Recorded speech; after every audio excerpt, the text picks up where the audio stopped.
Hello, I'm Jim McLean, a member of the Kansas Oral History Project Board and a former reporter for Kansas newspapers and public radio stations. Today is September 5th, 2025, and we're at the Kansas Capitol to interview Leroy Towns, a journalist who covered the Kansas Statehouse for the Topeka Capital-Journal and Harris News before joining Governor Robert Bennett's staff to manage his media relations. After Bennett lost his bid for re-election to John Carlin, Towns signed on to manage former Congressman Pat Roberts' first campaign, as well as the next 7. He served as Roberts' chief of staff and continued that role when Roberts moved on to the U.S. Senate. After leaving the senator's staff, Towns taught at George Washington University and later for several years at the University of North Carolina. There's much more to his story, and we'll get to that in a few minutes. This interview is part of the Kansas Oral History Project's series, exploring the contributions of reporters, editors, press secretaries, and others who inform the public about politics and policymaking.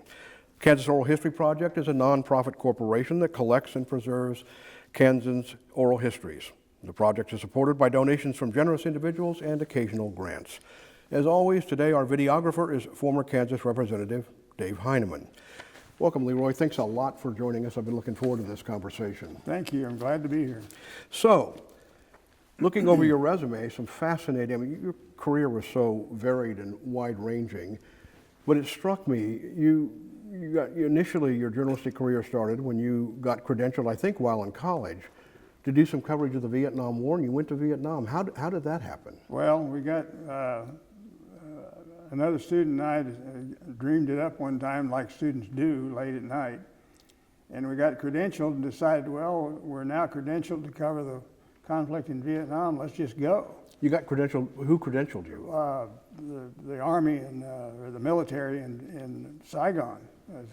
So you're a student at Kansas State University. You get credentialed, so you're heading to Vietnam. Well, at that point we were just credentialed. We were intending to do a story, and so then we decided, well, we'll just see what it takes to go.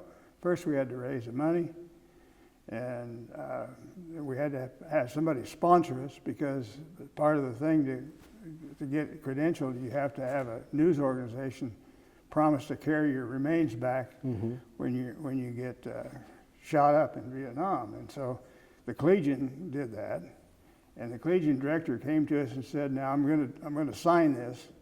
He said, don't get killed. And the Collegian, of course, was a student paper at K-State. Yes. Then we had to raise the money. We raised some from Student Senate, some from the president of the university, and some from the Kansas Press Association, and some from the Broadcasters Association. We were still short, and so we got the bright idea that we would raise money from Rotary clubs around the state and promise them a program when we got back, which we did. And we raised several $100s from Rotaries, and when we got back, we went all around the state giving programs. And the idea was, did you want to cover something specifically, like Kansans? Well, we were basically concentrating on Kansans. Right. While we were there, although we did a little of everything. And so you got there. How long did you spend in Vietnam? Oh, it was close to a month, as I recall it. At least 3 weeks, a little over. And where did you go? Were you on the front lines? We were all over the South. In those days, it was probably the last war this will ever happen in, but reporters could go anywhere they wanted. And credentialed reporters had, I think, third or fourth priority for transportation in the country. And the only people that had higher priority for transportation were general officers, medical evacuees, and maybe intelligence. After that, if there was still room on a helicopter, they would take you. Really? And do you remember any of the stories you sent back? Oh, we sent back several.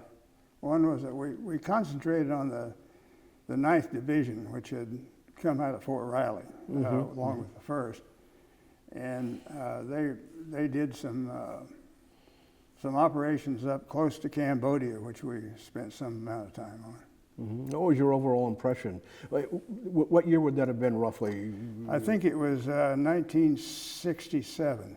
So the escalation had occurred. I mean, America was fully just before Tet, before the Tet offensive. What was your recollection of what it was like over there? Well, at the time, I thought it was the whole thing was screwed up. You thought that? It was a beautiful country being torn apart, and nobody could really define the reason for it. One of the questions that we always asked officials of any kind was, what are you doing here? And they had a hard time coming up with a definitive answer. Well, we're protecting democracy, we're stopping communism. You couldn't see that. She went over there with kind of a young person, a college student's impression of what the conflict was all about, and what you saw there confirmed your point of view about it? Pretty much confirmed it, although I may be simplifying it a little bit, because it was a United States conflict, and while we were Americans pulling for America, it still seemed a little bit of a sketchy operation. So you came back from that experience and eventually became the editor of the Collegian, right, at K-State.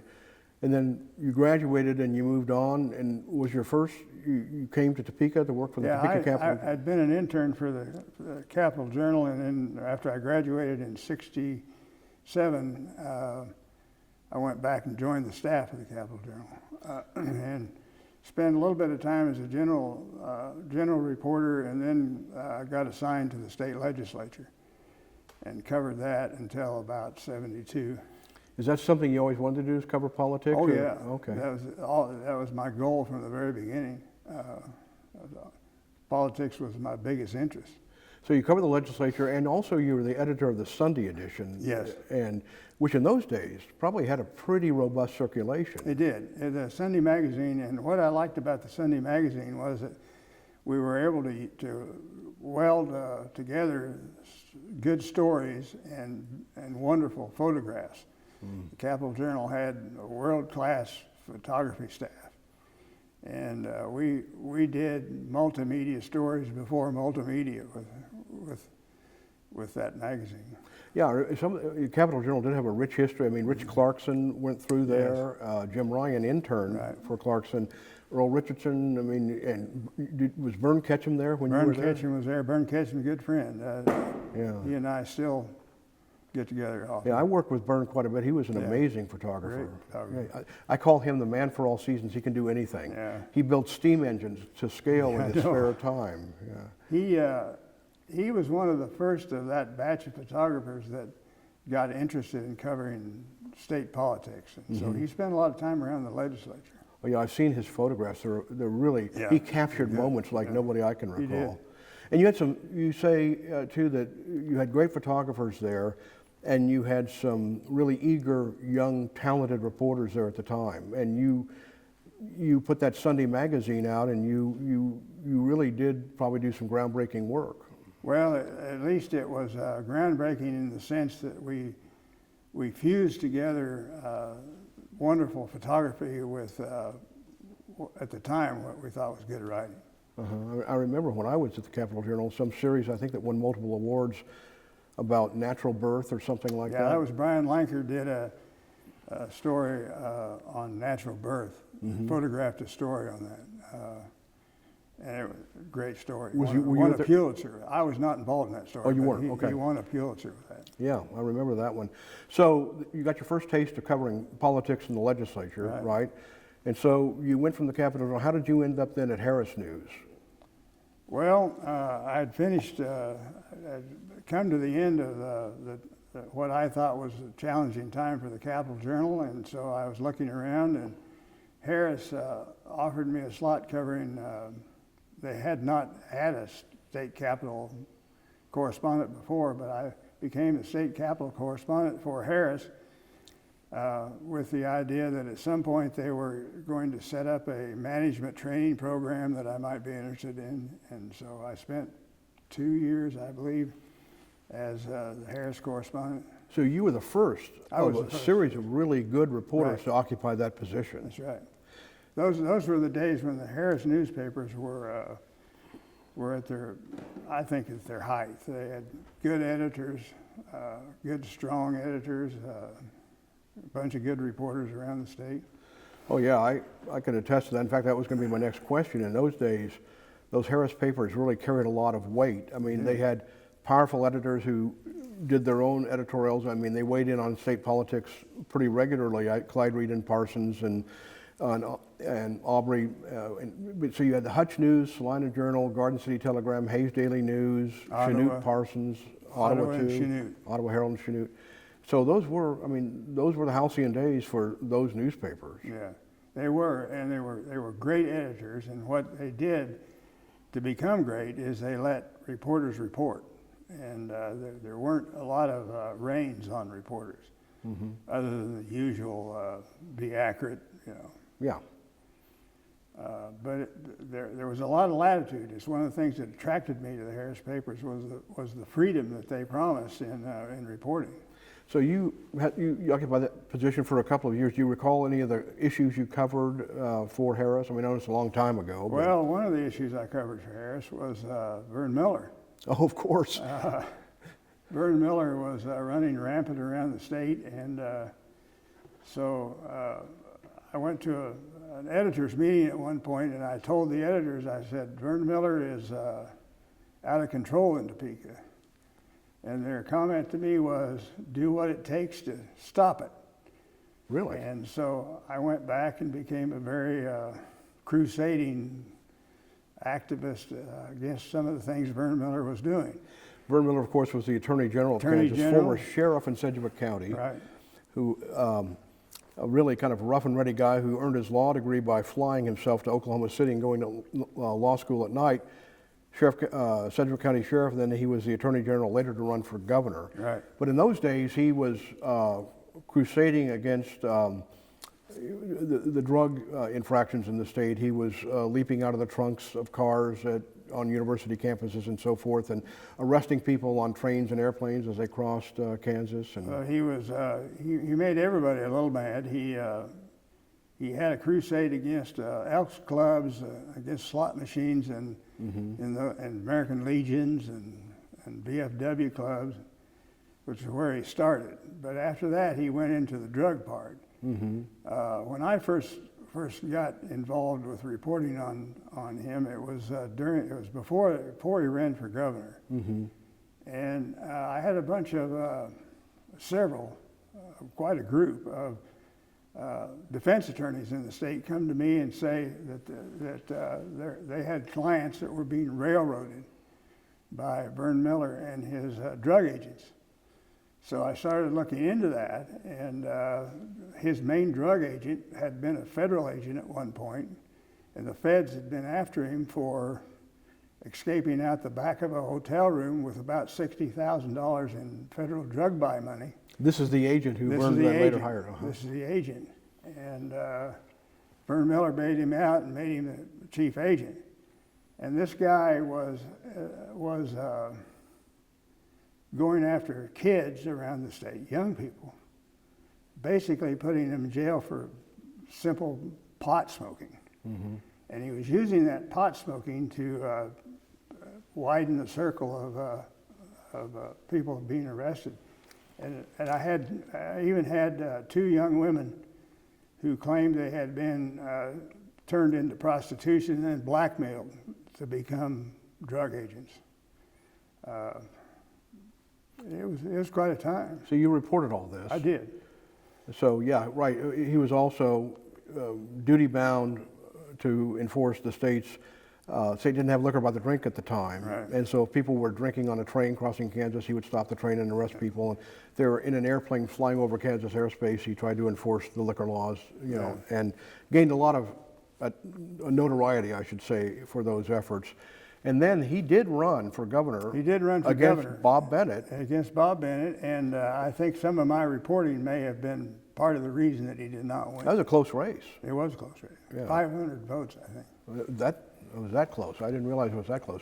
So you're the Harris News correspondent at the time, and then Bob Bennett, Robert Bennett from the Kansas City area is elected governor, and you surprised a lot of people by joining his staff.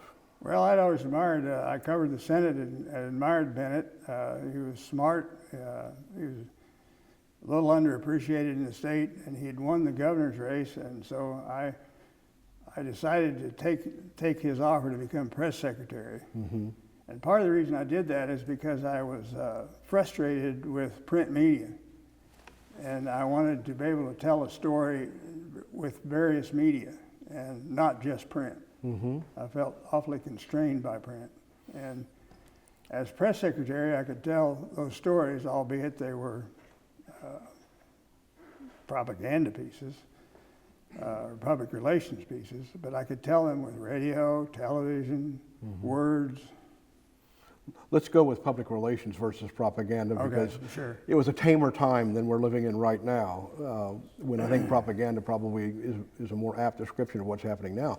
But, so you say you admired, he had been president of the Senate, and he was known pretty much as an intellectual and kind of erudite, and is that what attracted you to him? That is, he was extremely smart, and that attracted me. He was smarter than most politicians, and I thought probably more interested in doing the right thing. Like all politicians, that's not 100% true, but it was fairly true with him. So it wasn't necessarily partisanship that led you to do that. You admired the man. You had an interest in politics, and you thought that job would free you up to do more things. Those were different days in reporting than today, in that reporters were often part of the process back then. That was before Watergate and before the constraints that have been put on reporting today. And so, and while reporters tried to adhere to the reporting code of ethics, they were still more part of the process than they have been since. Well, explain that, a part of the process. Well, part of the process, I mean, I remember my first job in Garden City is when I was a intern in Garden City, and they were in the process of beginning the junior college, the community college, so they usually met at night. And since I was single and footloose and trying to stay out of trouble, I would go cover these meetings at night. And before the summer was over, I was part of the discussion of what the best way forward was for They were consulting you? Well, I wouldn't say consulting, but I was at least part of it. I was as much a part of it as I was a reporter observing it. And that happened to some degree through later on in the state. Reporters and public officials used to fraternize more in those days than they do now. I can remember once, right after I started with the Capital-Journal, I was at a party in Topeka, and with a number of reporters covering the Statehouse, and also the governor and some other officials may have been there. But an argument started between a couple of reporters and the governor and some others. And at one point, several of us had to intervene to keep a reporter and the governor from toppling over the balcony on the second floor. And nobody wrote a word about that. Really? So that would not happen today. That was what I'm talking about, being more part of the process then. Yeah, truly the fourth estate in a Right. sense. They were, part of. Yeah, I think I came in the tail end of those days, but I'm certainly got there post Watergate. So while you were there, Watergate was unfolding, but all the ethical reforms and so forth that came in, both politically and journalistically, hadn't really hit yet. Right. So Bennett served just a 2-year term, right? Well, one 4-year term, right? One 4-year term, and then he ran for re-election and was lost. defeated by Democrat John Carlin. Do you remember much about that campaign? Well, the campaign started out, Bennett was way ahead in the polls. And nobody knew who Carlin was. And by the time that was finished, John Carlin had convinced Kansans that Bennett was responsible for the increase in utility bills, crime, prisons were out of control, and it switched in the last 2 weeks of the campaign.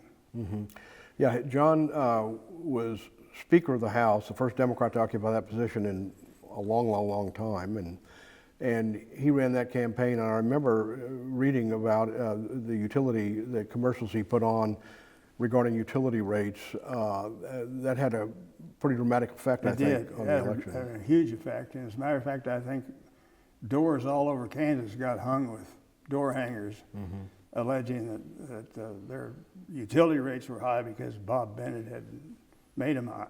When, in fact... Well, it was more complicated than that, it always is. Yeah, it always is. But so that was what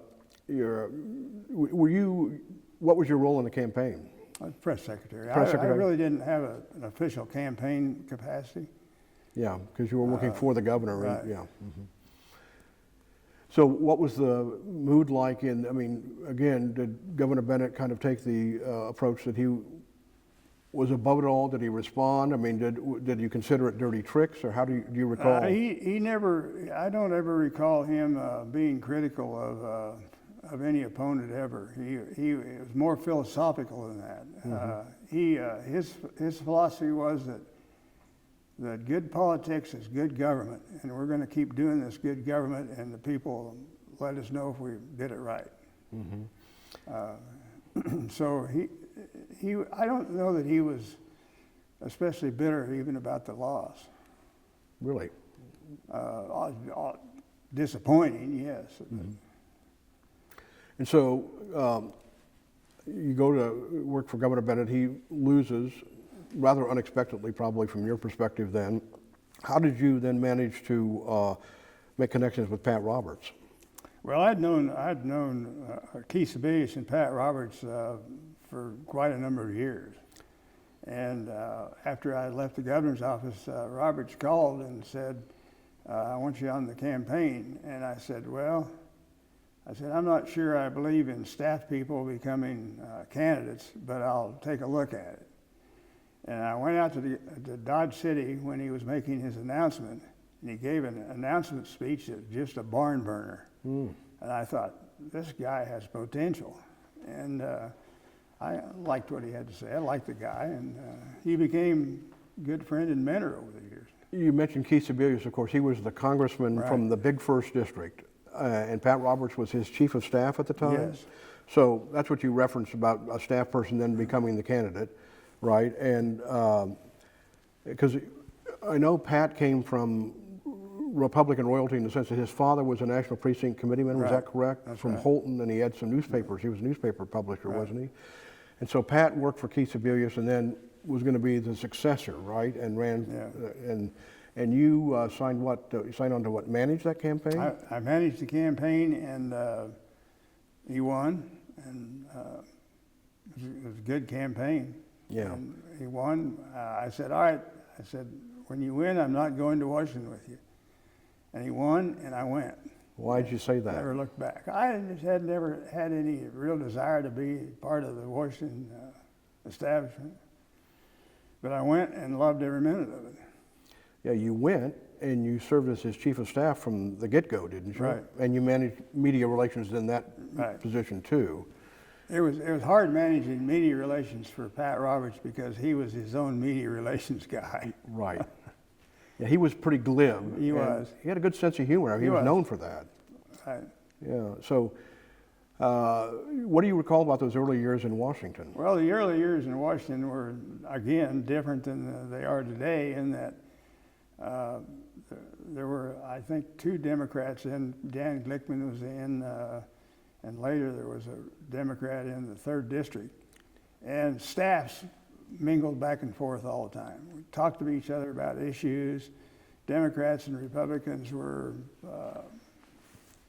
conspiring together about everything. And of course, there was a partisan thing, but that changed later. But it was a totally different time. It was a lot more fun when you could walk into a Republican could walk into a Democrat's office and chat with them about the issue of the day.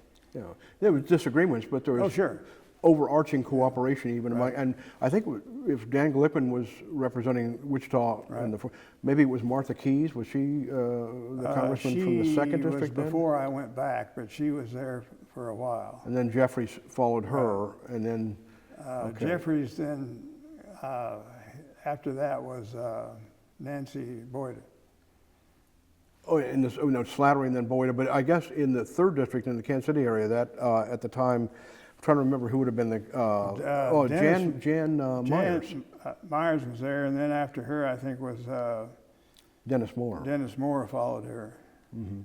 We may have gotten some of that mixed up, but generally speaking, and then Slattery came in and represented the 2nd district in Congress for about a decade as well. So the point is, the Kansas delegation in those days was mixed. A couple of Democrats, a couple of Republicans. They eliminated the 5th district in those days. Bob Whitaker had occupied that seat, and they eliminated it because of the census. So, so your experience in those early days in Washington was one of collegiality. Yeah, sure. And there were always the partisan issues, but you could talk. Yeah, yeah.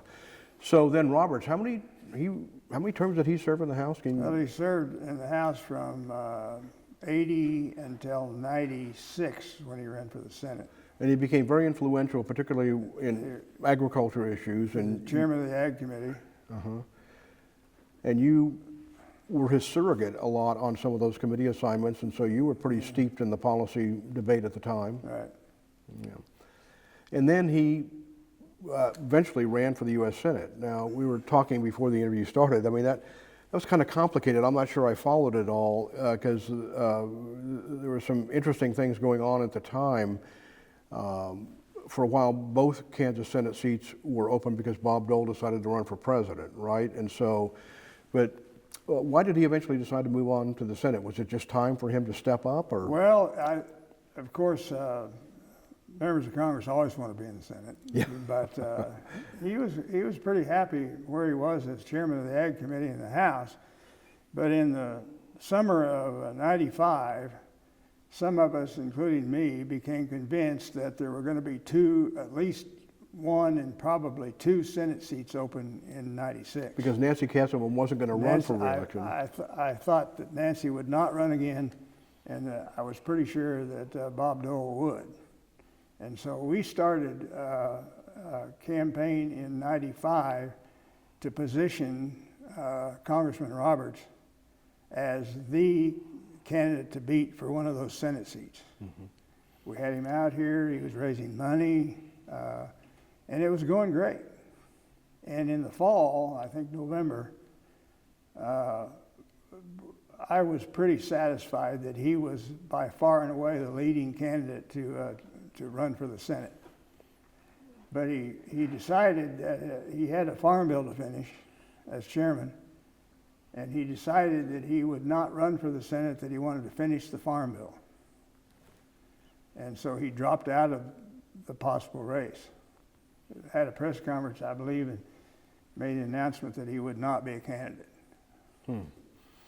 So that was the end of that little flurry of positioning him for the Senate.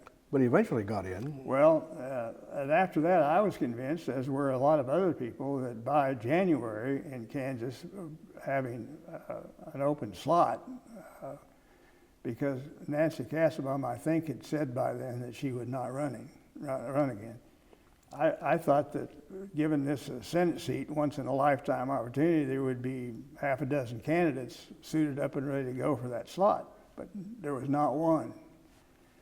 In December, not one in January, not even too much talk about who might run, except the possibility that Sam Brownback was who wanting to run. was just finishing his first term as a congressman in the House. Right? Well, it's not the first or second yeah, term. first, okay.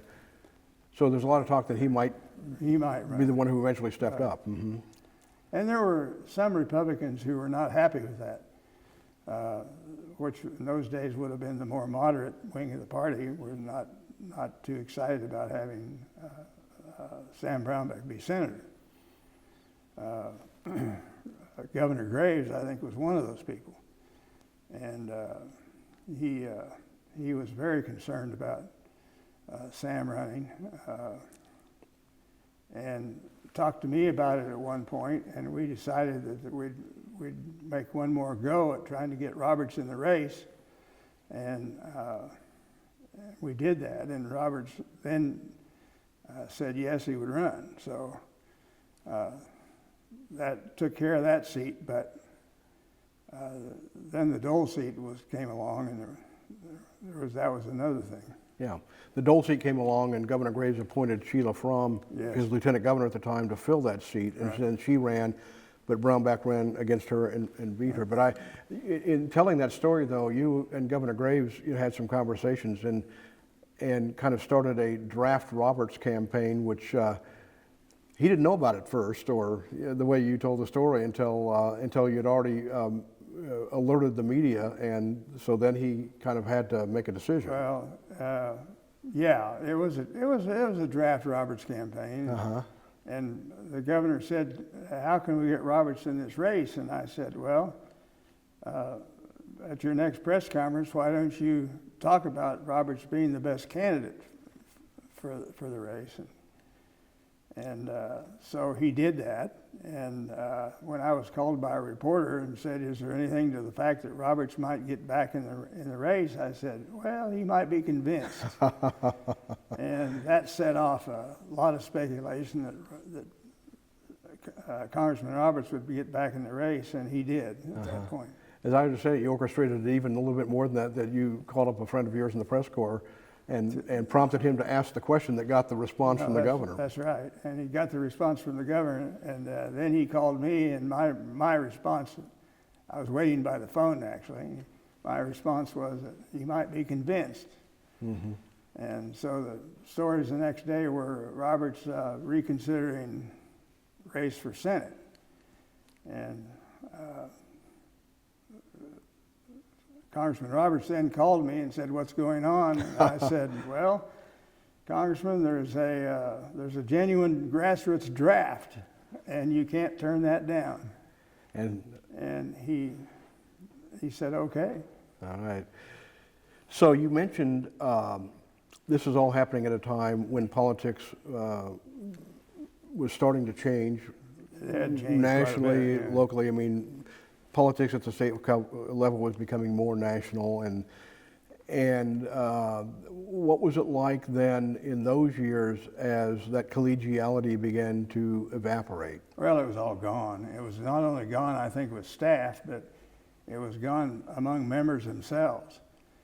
Part of that, I think, happened when the movement started for members of Congress to live in their district and not in Washington. And so they were always back in their districts most of the time. They didn't have a chance to play basketball with each other or party with each other, and so that connection got broken. But if I'm not mistaken, Pat Roberts was kind of the exception to that rule. He spent a lot of time in Washington, and when I interviewed him on his way out of the Senate, I did kind of an interview as he was leaving the Senate. He talked a lot about the basketball games. Oh, yeah. And talked about how that did help you form relationships. He talked about Kika de la Garza, who was the Democrat ranking member on the House Ag Committee, and about how well those two got along, right?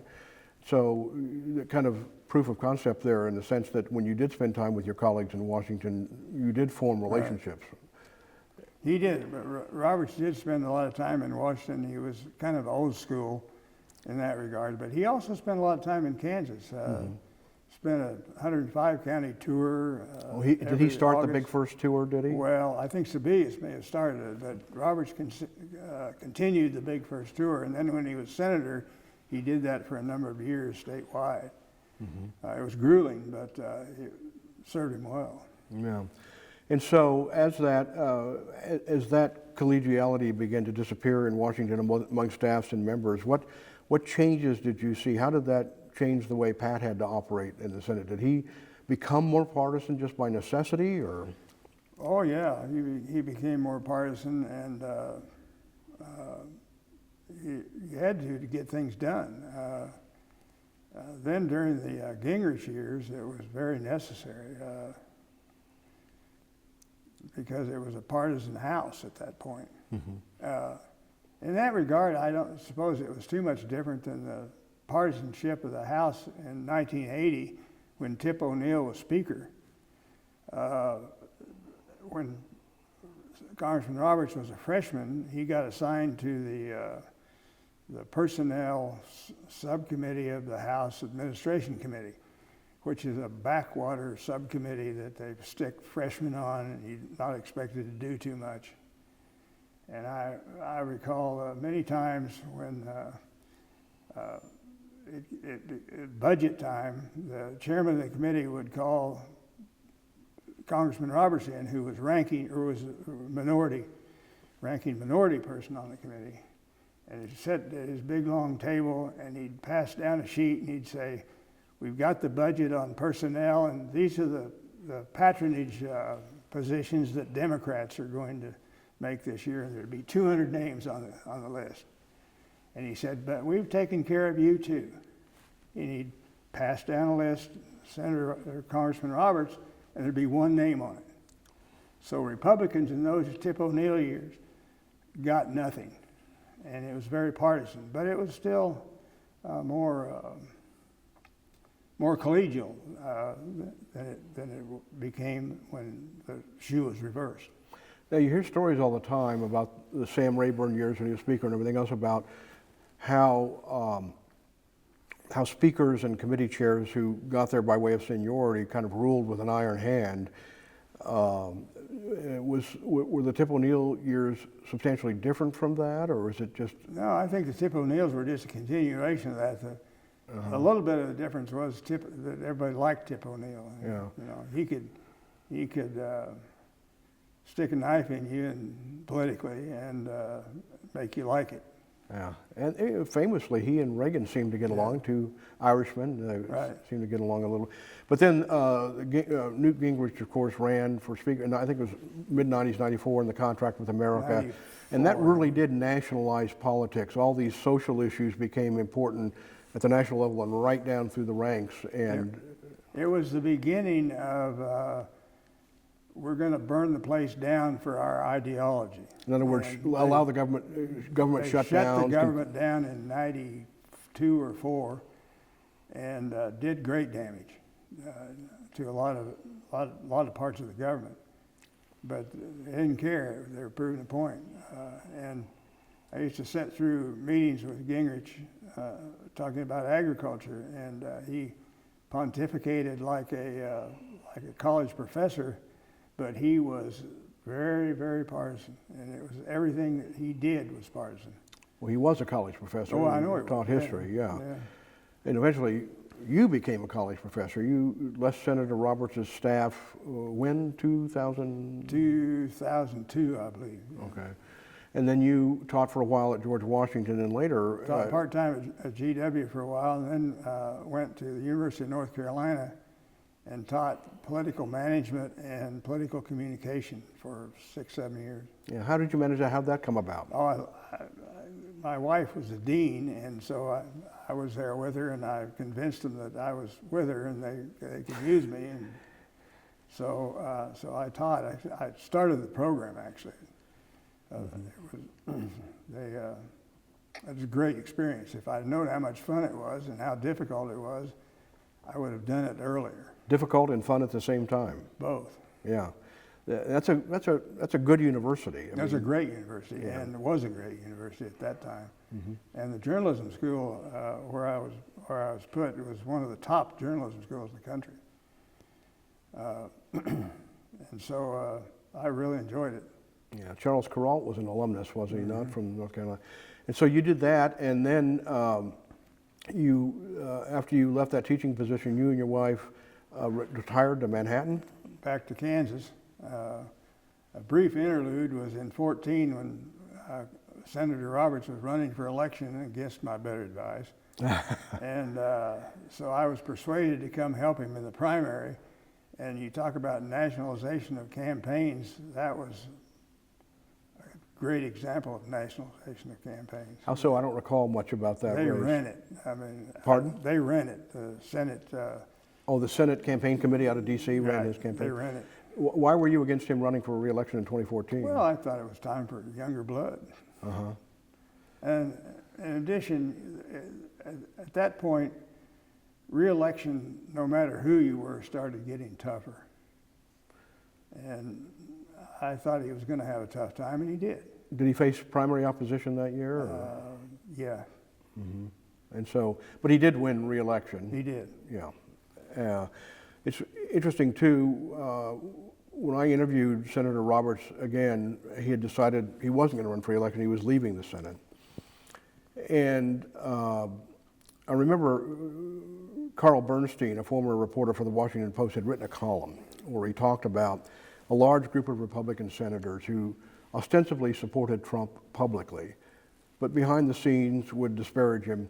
And both Senator Roberts and Senator Moran, Jerry Moran's name, were in that column. And I remember asking Senator Roberts about that, and he deflected the question. Of course, he wasn't going to get into it. But what do you recall? Did you have any contact with him in those years? Was those frustrating years for him? I did, and I was very disappointed in those senators you're talking about who would talk privately but not act publicly. And that was especially true during the impeachment vote in the Senate. And I talked to Senator Roberts about that, and he pointed up one of the dilemmas in those kinds of votes, and that is, he said, look, he said, I had a farm bill. The only thing that was standing between passage of that farm bill that was going to help everybody in Kansas and all throughout the country was Trump's signature. And so I had to weigh the future of that farm bill against my vote for impeachment. And he said, what would you do? And that's a good question. Yeah. It's a tough question. The practical question. Yeah. Now, things have changed in the Senate since then, and it's a lot more clear about voting and not voting. But at that time, at least, you had to weigh those kinds of things. It's the kind of thing legislators, all kinds, have to weigh every day. Yeah, if you're in the majority in the Senate or the House, and your party also controls the White House, and you have an agenda at all, you do have to think practically then about when you oppose the president or when you criticize the president. Is that what you're saying? Or any other vote. Your job is to work for the state of Kansas. And Senator Roberts' position, that meant pass a farm bill, do all those things that farmers needed and expected, and not only farmers but the economy of the state. And so you have to consider that your first job. It'd be unfair to ask you whether his attitude would be different now in the second Trump term, but you have kind of, to my way of looking at it, resumed your journalistic career on social media. I mean, every time I open Facebook, I can count on seeing a post from you where you're still performing kind of you're pointing out issues and you're making some commentary, but you're raising awareness about what's going on in Washington right now, and you may be the most prolific person that I know personally. I mean, on Facebook in particular. I mean, what's prompted you to do that? Well, it's out of frustration, I suppose. And once you're a journalist and you get to express an opinion, you never stop. Yeah. I don't like Facebook. I think it ends up being I don't like social media much. It ends up being talking to the choir every day. But I keep doing it because I think it's important to have a voice out there, even if not too many people are paying attention. There's not a day goes by that I don't tell my wife, I say, I think I'm quitting Facebook. Yeah. And I end up not doing that. But well, because you have an insight into what's happening there that few of us do. There's not very many ways that people can express an opinion, and Facebook becomes one of them. And unfortunately, the good opinions get mixed up with the uninformed bad opinions, and so it's just a big mishmash, and ends up being sometimes very counterproductive. But at least it's a way of communicating. If you've got something that you want to say, it's a platform, an imperfect one at that, and you're right in terms of preaching to the choir. I mean, you're talking to people who probably, generally speaking, agree with you, and the people who don't are reading somebody else, right? And we've gotten so tribal in our politics. Yeah, that's true. I have coffee very, very frequently with a bunch of former legislators both Democrat and Republican, mostly Republican, former they are. And when I tell them I'm ready to quit Facebook, they tell me not to do it, that somebody needs to talk about those things. In that regard, I think the Kansas Reflector is doing a great job of covering Kansas and adding to that mix of different viewpoints and different voices. Yeah, let's have a conversation about that, because in your day, when you were reporting for the Topeka Capital-Journal and the Harris News, and then you were the press secretary to a governor, the media landscape was very different in those days. One of the things that the Harris group wanted me to do was spend more time out over the state, to write stories that people wanted to hear, wanted to see. It was one of the lessons that I learned that I've never forgotten was I spent one entire legislative session becoming an authority. I believe it was on school finance. That was the topic of the day. And I went in the weeds big time in that story and wrote 2 or 3 stories a day for 3 months over it. And so when the legislature was finished, those Harris editors convinced me to go on a tour around the state to see what impact the session had. And so I did, and I'll never forget the first day I walked in a cafe in western Kansas someplace and talking to an old boy there, and I said, "What do you think of that legislative session?" And he looked at me and he said, "Oh, were the legislature meeting?" And that was repeated the more I traveled over the state, and it struck me to know that all this sound and fury out of Topeka with the media, nobody cared, nobody was listening. Yeah, I remember having the feeling when I first showed up at the Statehouse that I was in the center of it all, and that people were hanging on my every word out there. And so you were disabused of that notion pretty quickly. And those were the days, though, it's interesting you say that, because those were the days when, again, as we said, those Harris newspapers were robust. They had large circulations. The editors were informed and attempted to persuade their readers. And yet, even then, people were paying scant attention to politics and policy making. Even then, yeah.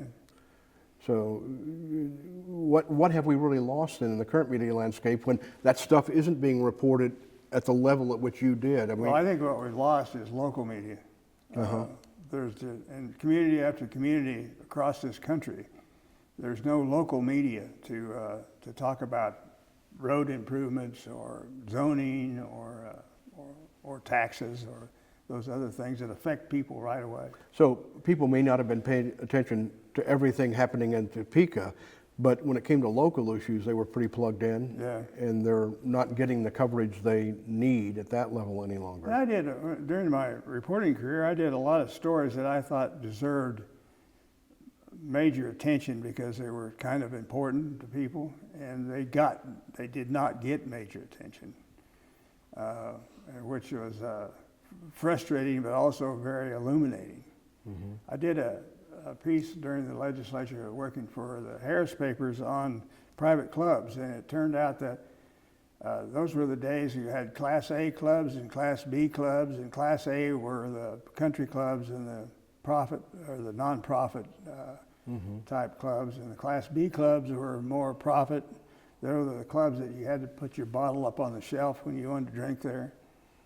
And so I discovered that there were a group of attorneys in the state that were scrounging through records to find defunct churches. And they would get a charter from a defunct church. They'd find out who still was around on that board, and they would go pay them $1 for the charter. And then they would turn that charter into a Class A private club.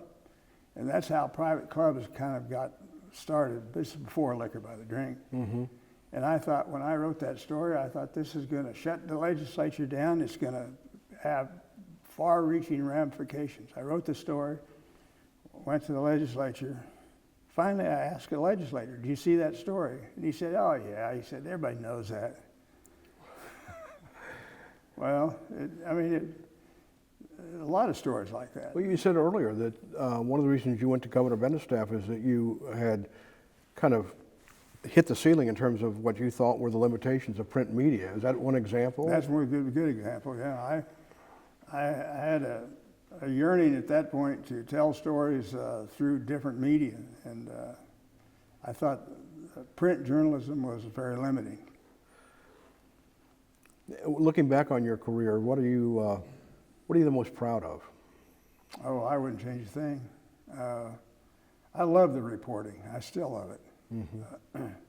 But I also loved working for two public officials that were both interested in doing a good job, Bob Bennett and Pat Roberts. Based on that experience, what's your assessment of the current political climate? Do you think that it's still populated by people who are there just simply to do a good job? No, I don't. There may be a few here and there, but I think the name of the game now is get elected, get power, and then get elected and get power again. Mm-hmm. There's a lot less emphasis on doing something. And you were there right at the fulcrum point, I mean, the pivotal point in a pivotal job as that change began to take place in Washington. And you were aware of it at the time that things were changing. Yeah, it was. You could see it coming. And again, it probably didn't start with Newt Gingrich. He was certainly the face of it at one point. Mm-hmm. So, well, it's been a pleasure to talk to you. I really appreciate you participating. I mean, you occupied several really important positions through your history. You're the first correspondent to report for the Harris papers at the Capitol, and you moved on and served Governor Bennett, and then for many, many, many years served the state in a capacity as the chief of staff for first Congressman and then Senator Pat Roberts. And so, again, as we mentioned at the beginning, I still am fascinated by that, your impetus to get credentialed and go to Vietnam early on in your college career. Not many people at that age would have had that kind of gumption, probably. Well, I'm not sure it's gumption so much as it was proving the point that you're young and stupid. And now you are what? No longer young. Older and wiser, I hope. Okay. Well, I can attest to that. Again, thanks a lot. I really appreciate your time. Thank you. It's been a pleasure.